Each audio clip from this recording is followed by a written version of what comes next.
Good morning guys. Today is Sunday. Sumasabit pa ang aking boses. Kagigising lang kasi. Today is Sunday and it's around 6:47. So medyo maliwanag na. So naisipan ko lang na habang tulog pa yung mga bata at wala pang utos si Mrs.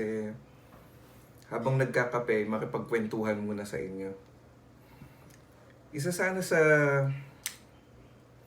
topic na gustong-gusto ko sanang i-discuss is about budgeting. For sure lahat tayo nahihirapan mag-budget.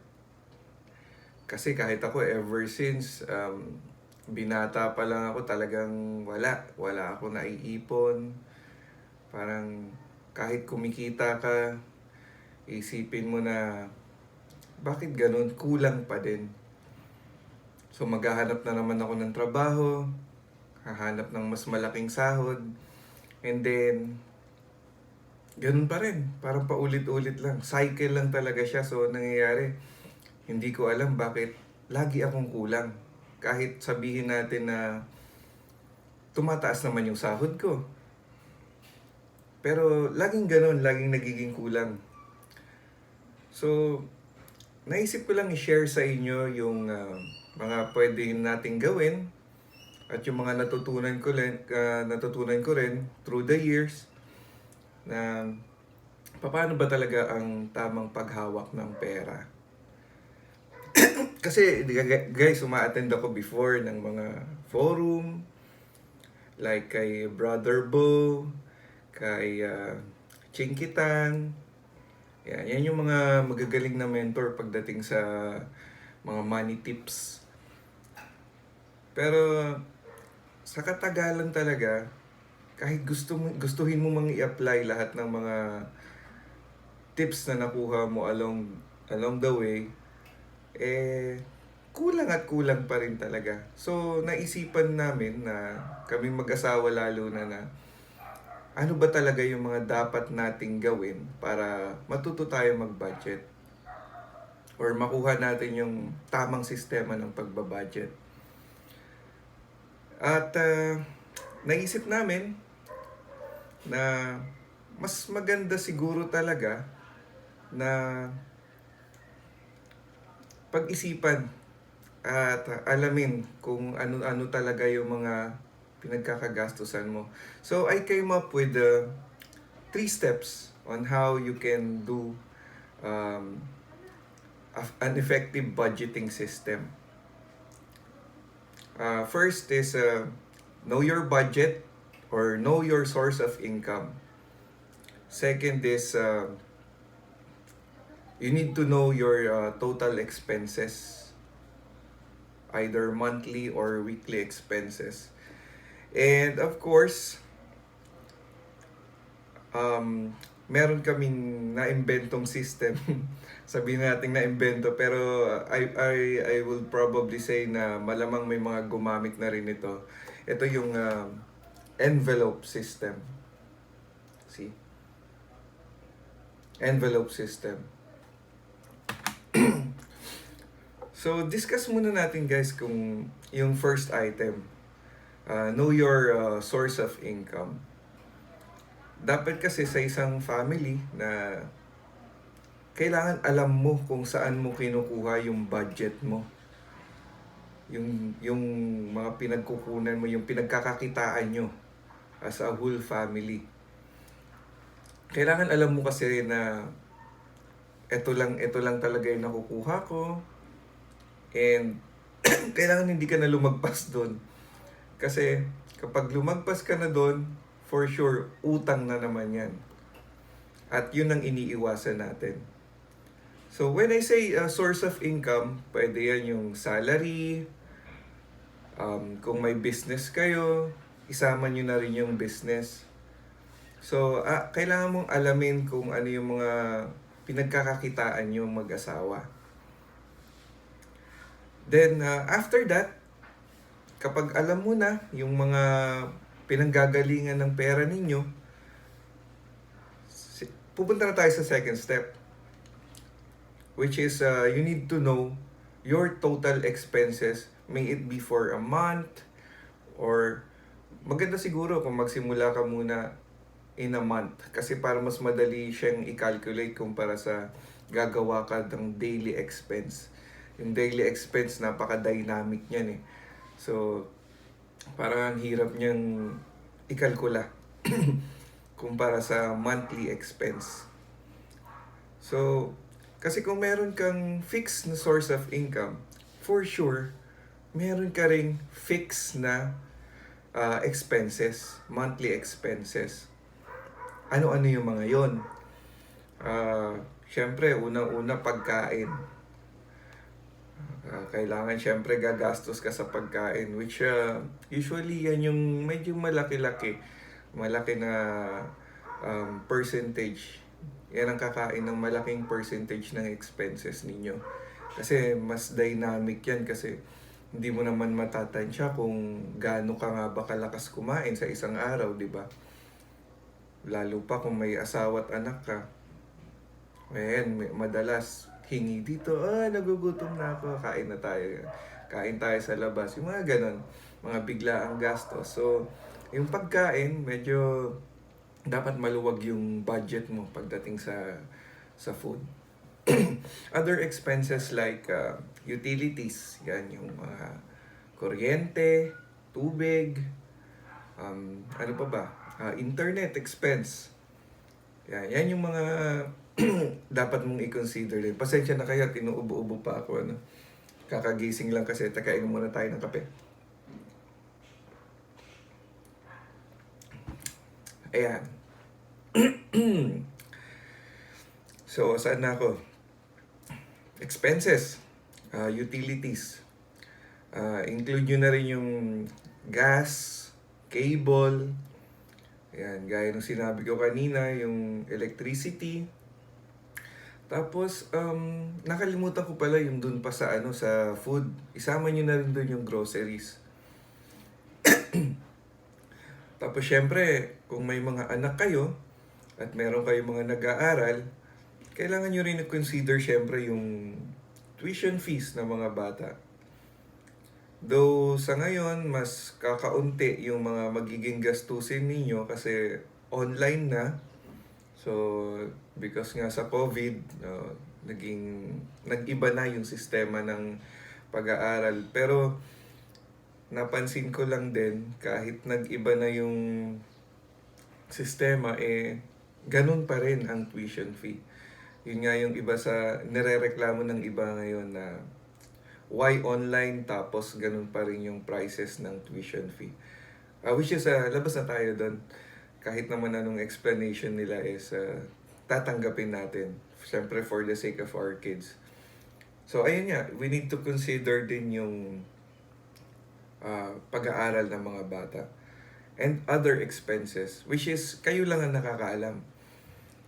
Kaya, you need to know. You need to know your expenses. Well, may kita nyo talagang nag-emphasize ako sa expenses kasi ito talaga yung yung make or break factor natin sa pagbabudget. It's not about the income, but it's how you know yourself, kung paano ka mag-spend ng mga expenses ninyo sa bahay on a monthly basis. Tapos ayun, kapag alam mo na kasi yun, at sana maging truthful ka sa pag-identify ng mga expenses mo. Kasi kung puro assume ka lang, medyo mahirap talagang mag-allocate ng budget kung puro assume lang yung ginagawa mo pagdating sa expenses. So, you need to be realistic. You need to be realistic para mag-alat ka ng eksaktong amount para dun sa mga gastos mo na yon. And from there, kung alam mo na yung mga expenses mo, it's now time for you to use the envelope. Envelope system. Excuse me po. Kape ulit tayo. Yan. Ang kagandahan kasi ng envelope system, guys, natatrack nyo, ayan, na gagawa ka ng envelope and then i-identify mo yung mga gastusin mo for the month. So, nasa yun na yan kung magkano yung ilalagay mo na budget per month. So, kaya talaga pinaka-importante, binibigyan ko talaga ng emphasis kanina pa, is yung know your expenses. Kasi, the next step is crucial, lalo na yung pag-identify kung magkano talaga ang iba-budget mo per item. So, ayan, tinan nyo naman, gamit na namin, no? Halos mabulok na, nakailang palit na kami nito, eh.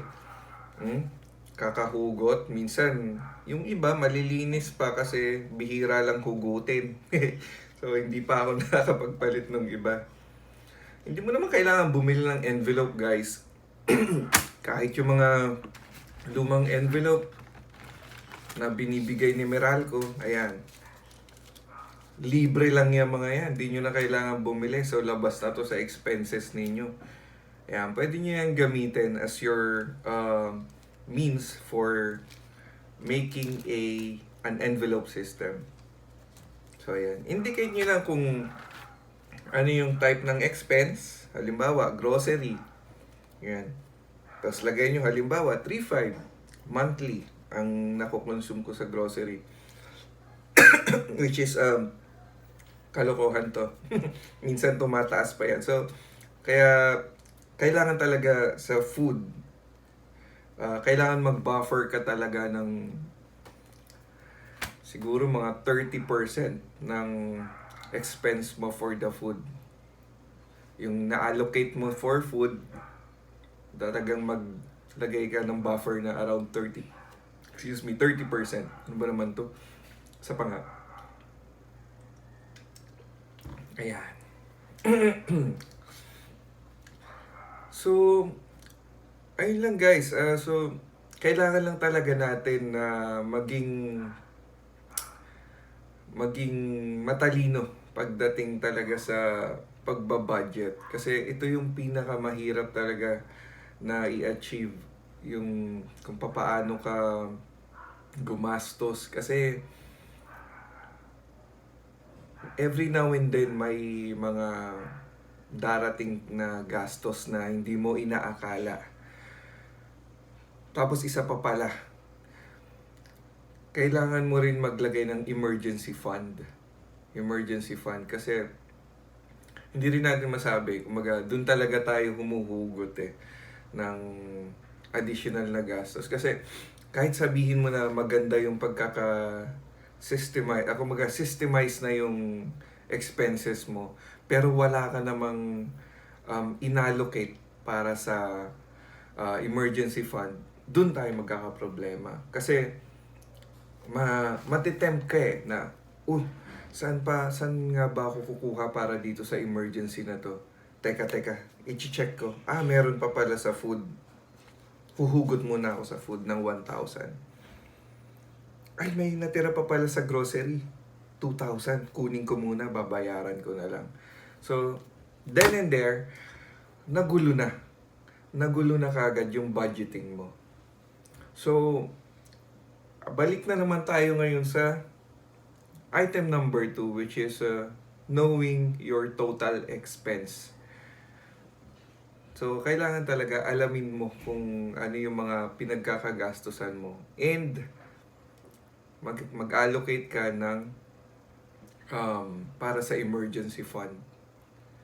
Let's say, kung may mga 15% or to 20% siguro ng sahod mo, ilagay mo na sa emergency fund. Kami kasi, what we're trying to do is we allocate, sa ngayon kasi mahirap pa talaga mag-budget we're trying to allocate at least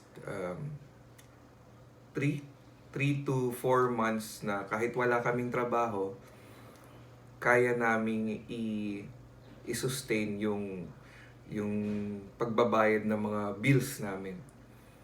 So, yun yung emergency fund na tinatawag. So, kailangan meron ka talaga noon. Kasi di mo masasabi ngayon, tulad ngayon, ang daming nagtatanggalan. Minsan kahit yung mga mga well-built na company, tulad yan, sila Starbucks, di ba? Maraming mga nawawalan ng trabaho. Kahit sabihin mo na maganda yung state mo ngayon sa trabaho, maganda yung sahuran mo, and sa tingin mo stable ka, no. Huwag kang magtitiwala doon. Kasi employee lang tayo. In reality guys, employee lang tayo. So, we really need to take care of ourselves.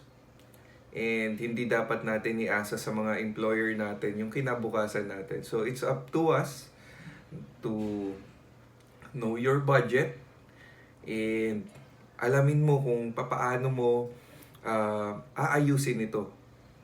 And syempre, kung nagbabudget ka na rin lang at naayos mo na yung budgeting mo, it's also wise to invest. Pero yung investment, saka na natin pag-usapan. So, sa ngayon, focus lang muna tayo sa pagbabudget. Kasi ito naman yung first step kung paano ka mag-i-invest. So, sa ngayon, just to recap, first thing to do is know your source of income. May it be your salary, your business. And then the second step is know your total expense. Kasi kung may fixed income ka, for sure meron kang fixed expense. Para walang gulatan, di ba? And yung makakatulong talaga sa atin is yung third step, which is based from our experience, which is using the envelope system. So guys, yun lang. At parang magigising na kasi mag-iina ko at marami pang iutos sa akin. So, hanggang dyan na lang muna guys, and sa susunod na lang mag-upload na lang ulit tayo ng mga other tips na siguro mga pag-uusapan natin tungkol sa mga buhay-buhay. At kung nagustuhan nyo yung video natin, so pwede naman mag-subscribe at i-like nyo na rin yung video natin. Maraming salamat and have a good day.